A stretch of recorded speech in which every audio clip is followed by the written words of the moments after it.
আসসালামু আলাইকুম গাইস, আজকে আমি বানাবো লঙ্কা রসুন পেঁয়াজ দিয়ে মুড়ি ভাজা। দারুণ খেতে মুড়ি ভাজাটা এইরকম থাকবে। প্রথমেই 2 বাটি মুড়ি নিয়ে নেবেন। এবার একটি কড়া ওভেনে বসিয়ে দেবেন। অল্প একটু সর্ষের তেল, একটা শুকনো লঙ্কা দিয়ে দেবেন। লঙ্কাটা অল্প নাড়াচাড়া করে এর মধ্যে অল্প একটু রসুন বাটা দিয়ে দেবেন। রসুন বাটাটাও নাড়াচাড়া করে যখন রসুন বাটাটা অল্প একটু লাল হয়ে আসবে, এর মধ্যে পেঁয়াজটা দিয়ে দেবেন। পেঁয়াজগুলো সব দেওয়ার পর আবার পেঁয়াজটা এইভাবে নাড়তে থাকবেন।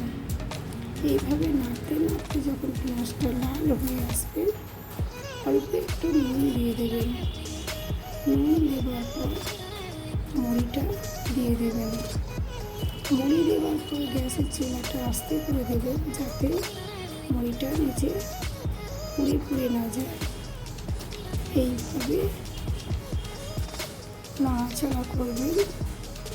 অল্প নাড়াচাড়া করে একটি বোলের মধ্যে মুড়িটা ঢেলে নেবেন। এইরকম আপনারা চাইলে বাদাম ভেজেও অ্যাড করতে পারেন। আমি বাদাম ভাজা দিয়েছি উপর থেকে। Like, subscribe, comment, share.